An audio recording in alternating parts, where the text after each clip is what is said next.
Sí, hemos de agradecer sinceramente al señor Fabián Jiménez por hacer esta entrevista. Y pues yo creo que tú también le tienes agradecimiento, puesto que te dejó poner aquí tu exposición. Y vamos a proseguir a la segunda etapa de esta exposición. Bueno, pasamos a la sección de ángeles. Comenzamos con un cuadro que pertenece, se llama Michel, y bueno, es Miguel, el arcángel Miguel, pero es de la época feudal. Estos cuadros de la época feudal conservan los elementos, y pues van a encontrar, mucha gente me va a decir que me equivoqué en las salas, pero como en el arte feudal cometían muchos errores, pues se conservaron los errores que mantiene del cuadro que lo tomé. Todo es feudal, a excepción de estos elementos blancos y el puño, que es en tercera dimensión. En el arte feudal no es tercera dimensión, los hacían planos, y yo el cambio que hago es la empuñadura de la espada y el puño, lo hago moderno. Las alas asimétricas se conservan tal cual, y esto, lo que yo le agregué como elementos decorativos, bueno, es parte de mi sello y de mi manía. Los ojos los hago en tercera dimensión, con luz. Los del arte feudal están muertos, son planos, es la diferencia. En el caso de Uriel, que tenemos aquí, Uriel es no es una réplica, sino es una reconstrucción, un apropiacionismo de un cuadro religioso original antiguo, pero que estaba roto, y le puse mi sello, ¿no? En el caso de Uriel es luz de Dios, y fue un arcángel que estuvo en los altares, pero que por alguna circunstancia fue quitado de los templos y destruidas las obras. En el caso de Apocalipsis, que es otro ángel, es un ángel que anuncia, es el séptimo ángel o la séptima llamada del Apocalipsis, y es un cuadro que fue visto en un códice. Bueno, no es un códice, es un pergamino o un documento de la época bizantina, siglo 7, 8 de hecho, y del 7 a 9 más o menos se hicieron estos tipos de documentos. Bueno, es plano, pero aquí ya tiene elementos en tercera dimensión, que es mi sello, que es esta parte de aquí, como es Apocalipsis. Bueno, está ahí. No pertenece a la época ni al cuadro bizantino, ni tampoco la parte del cielo azul. Tiene elementos ocultos, todo tiene simbolismo, nada más que no se los puedo comentar, cada uno lo va a ir encontrando. Y la cara, pues la cara no pertenece al bizantino, sino es, como dicen, ahí me retraté, es un autorretrato. Ahí me puse yo. En el caso de Miguel, diferente a Michel, también es bizantino. Eso lo pueden observar por las vendas de los pies. Y muchos van a decir, bueno, no cabe esta espada en esta empuñadura que es moderna, no es de la época bizantina. Son elementos que yo contamino, que yo quito y pongo, son, digamos, mis aportaciones. Y cuando se pregunten, yo te pregunto, ¿es un error o está bien? De que la espada sea más ancha y la empuñadura más pequeña. Eso el crítico de arte va a decir, eso es imposible, no entra. ¿Es una interpretación personal? No, tiene una lógica muy sencilla. ¿Cuál sería la lógica? Bueno, si tú tienes una espada de fuego, no requieres una empuñadura ancha, porque es fuego. Entonces puede entrar perfectamente, se apaga, ¿no? Esa es la razón de que sea. Y pude haber hecho una empuñadura pequeña, no importa, ¿no? Pero, y si la hago ancha, hubiera sido poco estético. Entonces yo, conservando la parte estética de la simbología de todos los elementos que tiene, dije, no, pues si es de fuego no la requiero tener ancha, ¿verdad? Así de simple. O sea, si yo tengo una cochera para un Volkswagen y ese Volkswagen es de agua, porque no lo tengo, bueno, pues no requiere una cochera grande, la ha hecho en un vaso de agua y se acabó, ¿no? Entonces esa es la razón por la cual la espada es más ancha y la empuñadura más delgada. Sí, pues vamos caminando bien. Tengo entendido que son 27 obras tuyas y 3 de tu esposa. También tus hijos pintan, según tengo entendido, y ya presentaste un libro.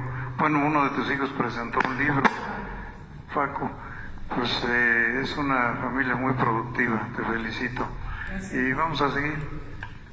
Bueno, son 35 obras que están aquí, son más de 50 las que he hecho, pero bueno, no importa el número, eso es irrelevante.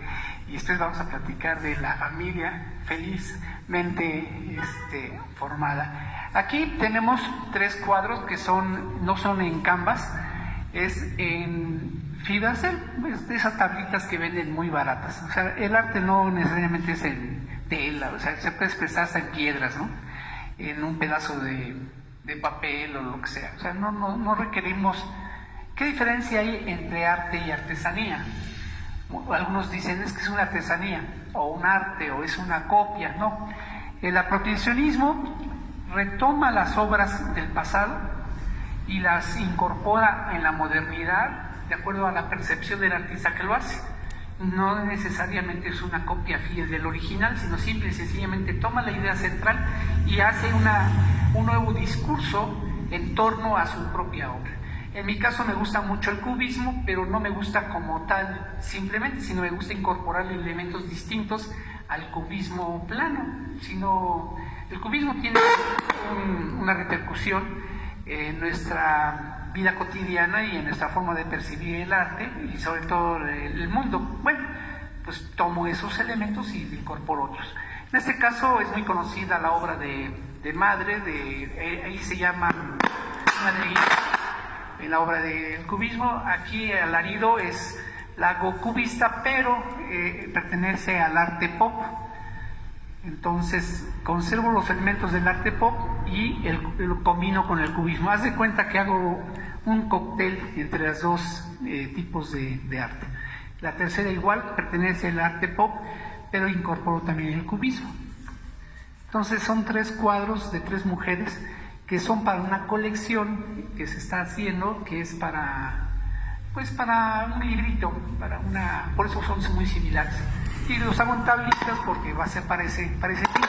Raíces es un cuadro que pertenece a la colección de árboles y lleva mi sello. Ese no es apropiacionismo, es de lo que yo trato de expresar. Y obviamente los elementos de las raíces para alguien es lo que lo voy a mandar al subconsciente para que interprete qué estaba yo pensando, qué estaba yo diciendo, qué estaba yo creyendo. Bueno, ahí está precisamente la parte de análisis que se puede hacer. La parte de paternidad es un cuadro que pertenece a 2 épocas. Una, a mis inicios en el cosmos, el pretender retratar el cosmos como lo concibo, y otro que son la parte de raíces, pero lo convierto en árboles en este caso. Pertenece a 2 épocas ese. El siguiente, brujas, el abismo, las raíces, los árboles, metamorfosis y arte abstracto. Por ahí tenemos a un troll, un gnomo, en fin. Azul es un árbol con el Popocatépetl de fondo, con los elementos distintivos de lo que yo hago, y es de los azules. Todos los cuadros que son simplemente azul y blanco es una colección de azules. El primer cuadro que les expliqué y todos aquellos que vean azul con blanco pertenecen a la misma colección, aun cuando puede pertenecer a la colección de árboles, ¿verdad? Pero bueno, Dríades y Antusai son 2 libros y 2 cuadros, que es metamorfosis, arte abstracto, y en el caso primero es apropiacionismo, en el segundo no. El primero, que es apropiacionismo, vamos a encontrar las dríades, que son ninfas, son ninfas específicas pues en este caso de las plantas, de los bosques, se llaman dríades, y las ninfas de las flores se llaman anthusai. Aquí vamos a encontrar también un efecto visual, pocos lo pueden observar, se lo voy a explicar para que les cueste menos trabajo. Aquí hay una persona con un saxofón, está acostada, está hacia abajo, y al mismo tiempo es una mujer. Si nos retiramos a cierta distancia, es una mujer como acostada, es la cara de una mujer. Entre más atrás y observando la figura, es una mujer, y al mismo tiempo es un perfil de una montaña. O sea, tiene varios elementos, y eso se llama ilusión óptica, es una ilusión óptica. Como también la ilusión óptica que nos da la sensación de que hay una mujer aquí, otra mujer acá, un hombre aquí, otra mujer por allá arriba. Bueno, juego con las imágenes. El apropiacionismo es de 3 cuadros del michoacano Octavio, que los hace en forma individual. Yo los junté, hice una mezcla de todos sus cuadros y haz de cuenta que hago un cóctel, pongo sus cuadros y a ver qué saco. Es lo que hice. Anthusai, bueno, ahí tiene varios elementos también, por todos lados. Tenemos a Gatoliza. Gatoliza es un apropiacionismo del apropiacionismo. Es de viveros, conserva la técnica de viveros, pero aquí tiene a Escher, Viveros, Da Vinci. Son varios autores que hicieron varias obras. Esta obra precisamente retoma a todos esos pintores que pues son de fama mundial. Viveros es la técnica que tiene del cubismo, de este tipo de estructura, ¿no? En mi caso, alguien va a ver aquí en lo verde, no quiero decir el nombre ni a qué se refiere, pero sí lo va a ver y lo va a sentir. El caso de Escher, que es este tapiz de unos aves que van blancas y otras azules y se mezclan para crear este cuadro. Bueno, pues eso es de Escher, es la técnica de Escher, y está hecho con la técnica de Viveros, retomando a la Mona Lisa, que es un apropiacionismo que hace precisamente este autor para crear este personaje, que es un gato. Entonces yo hago un apropiacionismo del apropiacionismo combinando a diferentes autores. Pues te felicito, Rodolfo. Eres ya nada más te falta hacer tu... Pronto lo veremos. Y pintar, enterrar uñas muertas, ¿no? Estos 3 cuadros son de la primera generación de pinturas que hice, más de 30 años. Es aire, si tú te das cuenta y te acercas, parece que hay un aire que está levantando el cielo. Esto es un daño como tiene muchos años y no cuidaba yo los cuadros, mis hijos ahí hicieron algo y dañaron en parte este cuadro, pero lo dejé tal cual, como recuerdo de su niñez. Pero esta parte de aquí es lo que hace el aire, y no puede haber aire en un mundo donde no haya atmósfera. Pero bueno, esa es parte de la ilusión. El siguiente es Germen y Germinando. Estos cuadros tienen que verse a distancia y no pegados al cuadro, porque cobran volumen a distancia. Se ven las esferas, se ven las sombras y la luz. Esto hace que, si te das cuenta, entre más lejos estás, más volumen logran las esferas. Es un efecto que tienen los cuadros estos. Digamos que es una ilusión óptica que nos da precisamente la profundidad, el abismo y todo eso. El siguiente, Germinando. Entre germen y germinado, dice, ¿es lo mismo? No es lo mismo. Una cosa es el germen, en dónde está y cómo es, si está arriba o abajo, y el otro es germinando, porque están en ese momento germinando, pero también pertenece a la época de las raíces, dependiendo de la época en la que pinte, si pertenecen a la época de las raíces, ramas, árboles o a los abismos. Después tenemos Mitos. Mitos es un cuadro que por sí mismo no lo considero importante, porque ahí lo que estaba yo practicando era la pátina, lo que se ve como azul y como viejo. Esa era mi práctica, de que se viera viejo. Y entonces me ocurrió, Pero aquí vamos a encontrar muchos mitos. El mito que es de la tierra, que la humanidad parte de la tierra, otras que vienen del cielo, la evolución del hombre de Darwin. Aquí lo más importante no es en la figura, sino el oído de este chango. Es el que me costó más trabajo, porque hacer la miniatura del oído con todas las partes me llevó más tiempo, porque hacer una miniatura. Aquí tienes a Quetzalcóatl y la misma serpiente china oriental. Acá tienes a los cholultecas, los bebedores de pulque. Acá tienes al de Cacastra, al dios escorpión, única cultura que maneja al escorpión como personaje. Pues a las sirenas, al ave fénix, en fin, son varios mitos en una sola obra. Aquí tenemos un apropiacionismo, de aquí para acá, es un apropiacionismo del apropiacionismo. El apropiacionismo inicial es la Mona Lisa, de lejos es como si fuera una Mona Lisa. Entonces, aquí Víctor Morlev, que es un ruso, hizo una metamorfosis de pájaros y animales para crear la Mona Lisa, la silueta de la Mona Lisa. Y yo lo retomo y le incorporo el feto, digamos que es mi apropiación. Y retomo a varios autores y con un tapiz al fondo. Son varios elementos que van incorporados. Y aquí vamos a conservar la mujer que está acostada, que vimos por allá en otro cuadro, que es otro elemento, y al hombre del saxofón, pero ya está deformado. Pero también es una mujer, vista desde... Nada más que tiene que ser a distancia y de otra óptica. En este que tenemos aquí, que sería ya el último de los azules, es Barrabás. Y alguien que no sepa qué pasó con Barrabás, bueno, a él lo cambiaron por el futuro Cristo, en ese momento Jesús, que es en los azotes, y lo presentan al pueblo, y el pueblo lo que hizo fue dejar vivo a Barrabás, por eso está vivo Barrabás, y los ojos dan vida, pero está encarcelado por las espinas porque sacrifican al que deberían de salvar y salvan al que deberían de condenar. Y eso es un defecto de la humanidad, precisamente. Entonces lo hago con defecto de la humanidad. Eso representa este cuadro, el defecto de la humanidad, de darle vida al que debe estar encarcelado. Y estos tres últimos cuadritos, que son los que cierran la exposición, se llama Muñecas.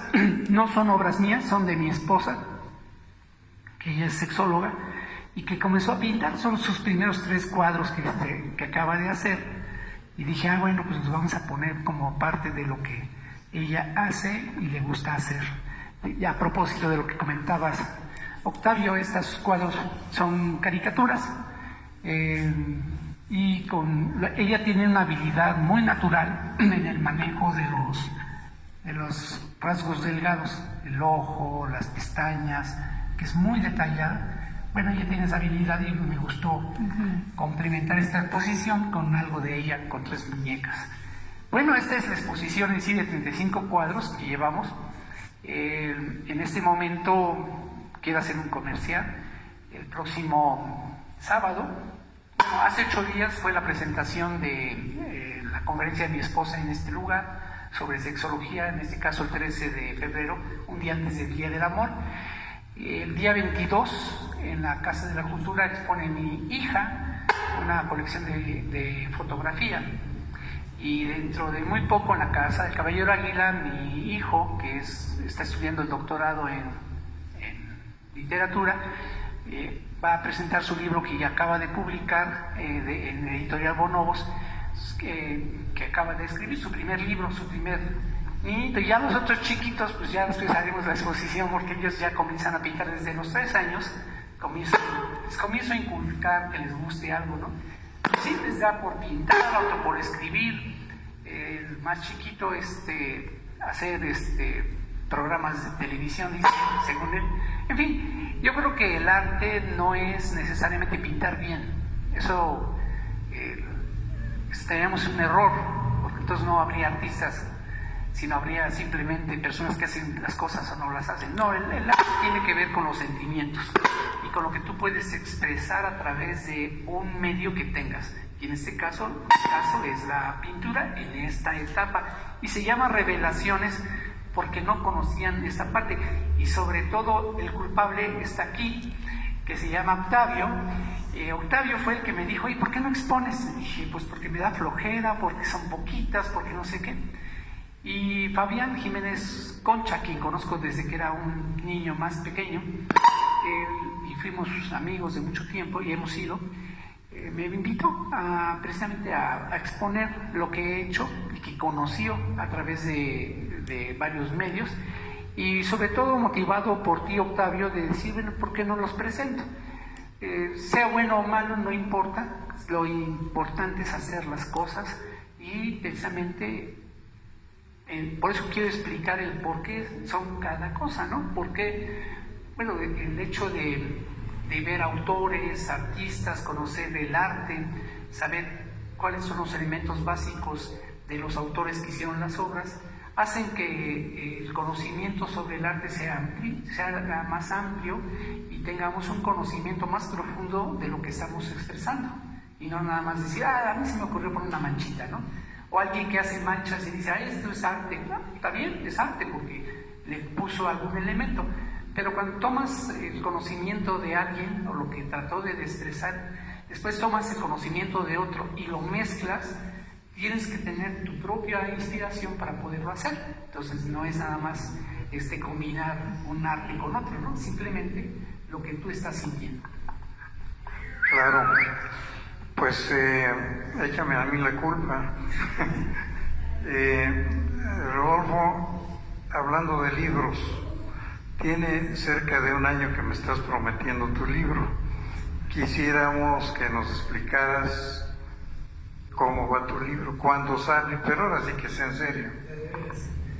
Bueno, vamos a dar una premisa. Tenemos escrito 25,000 notas periodísticas, 5,700 editoriales, y he publicado 10 libros, pero los que vamos a presentar, estaba yo esperando el tiempo, más que se murió alguien y tuve que suspenderlo porque se tuvo que reestructurar el mismo libro, y es increíble que la muerte de alguien repercute. ¿Y esto por qué? Porque si hubiera publicado el libro en la época en que vivía, tendría que haberme cambiado de país. Entonces, bueno, es casi un libro de ellos es casi una denuncia, porque no es ficción, sino son hechos que recopilé sobre pues la malversación de fondos públicos, sobre cuestiones de investigación que realicé durante 5 años y que creo que la sociedad tiene que conocer. Ese es uno que se llama tipo denuncia, un libro tipo denuncia. Otros libros cambiaron su concepto porque no tienen ya razón de ser como tal y se volvieron novelas. Es así, son muy interesantes, chultecas, novelas, un asesinato de 1995 que todos van a recordar, bueno, está hecho novela. En fin, el asesinato de la ucraniana, por ejemplo, ese me llevó hasta una denuncia. Alguien me denunció por decir de la ucraniana, pero me inspiró porque hice una novela que precisamente es de nota roja y está enfocada a la ucraniana. Y bueno, tengo ahorita del 95 al 2008 un libro anual que falta por publicar. Entonces les tengo que estar ahorita en diseño, ver quién lo edita, y me va a costar mucho trabajo en este año publicar todos. Entonces voy a comenzar a publicar el próximo mes. En 15 días vamos a presentar un libro que se llama Leyendas en Cholula, que no ha sido presentado y ya fue impreso, y ya muchos lo tienen. Se va a presentar con las Salamandras comercial. Ellos van a hacer, porque voy a destinar los fondos para crear un fondo para ayuda a los compañeros del grupo, y ese libro que se llama Leyendas de Cholula o Leyendas de Puebla, porque tiene los dos nombres, ese es un libro que tiene una estructura de verso, está versado en cuartetos, y son las leyendas pero en cuartetos, como si fuera un verso. El libro posterior que se va a presentar es el de Cholula, Degollado se llama, ya les adelanto el nombre. Ese va van a ser invitados para la presentación. Es novela enfocada a la Nota Roja de Cholula. De hecho, el lugar que ocurre es Cholula. En la realidad, la persona que fue degollada fue compañero mío y vivió precisamente en esta calle. De ahí retomo los elementos básicos de su homicidio y el de su abuela y lo vuelvo novela, y obviamente elementos de ficción que van creando una estructura consolidada de todas las novelas de ciencia ficción, ¿verdad? En este caso. Y bueno, perdón, no es de ciencia ficción, sino de Nota Roja ficción. O sea, está basada en hechos reales, pero no necesariamente al 100%. Novelado, sí. Y pertenece a un hecho real parcialmente. Puede ser parcial y no total. Y en el caso que sería el realismo mágico, que le llaman por ahí, ahora le llaman así. Yo le llamo basarte en hechos reales, pero haciendo lo propio, ¿no? Y en el otro caso es un cuento de ciencia ficción puro, que es Ezequiel y está basado en el libro de Ezequiel original del siglo V antes, son como 500 años antes de Cristo. Y está en la Biblia, lo pueden checar, Ezequiel, así se llama y se llama igual. Yo lo hago ciencia ficción y lo llevo porque iba yo a concursar, pero no me dio tiempo por un día, no me dio tiempo de concursar. Y dije, bueno, ¿para qué me espero? Mejor lo publico. Entonces es un libro, un pequeño cuento de ciencia ficción. Ese sí lo vamos a presentar como en un mes. O sea, este próximo mes vamos a presentar unos 2 o 3 libros para... Bueno, pues como dije, nada más te falta hacer tru. De antemano agradecemos a la Casa del Puente esta entrevista, la facilidad que nos dio, y pues invitamos a todos los cholultecas que visiten esta exposición, que es muy interesante. Normalmente estás aquí o no. Bueno, está libre, no se cobra nada, y pues sería bueno empezar a eso. Yo hice un comentario en mi columna sobre que Cholula ya merece una escuela de bellas artes. O sea, que tú tienes la capacidad suficiente, pero hay artistas en pintura, en canto, en música, etcétera, que son autodidactas y no se conocen ni su obra y menos se reconoce. Entonces necesita una escuela de ese tipo para implementar una educación en ese sentido y que sean reconocidos como por la SEP, como alguna otra carrera, como la hay en Morelia, en muchos lados de ciudades que se precian de ser cultas. Y yo creo que pues esta ciudad tiene una cultura bastante interesante y muy antigua, y pues es necesario que se fijen en eso los nuevos candidatos a la política, que hagan propuestas de esas, no que se esmeren en demostrar que el de enfrente es peor que el de acá, ¿no? Sino que sean propuestas que es lo que quiere la sociedad. Bueno, pues agradecemos a todos y sobre todo a ti, Rodolfo, para que sigas en ese camino. Y un saludo a todos nuestros videoyentes, tanto aquí como en el extranjero, que nos ven mucho. Gracias. Muchas gracias, Fito. Y nosotros nos despedimos con esta obra que es la primera. ¿No es cierto? Así es. Con esta obra nos despedimos. Muchísimas gracias a Casa del Puente y nos estamos viendo hasta la próxima.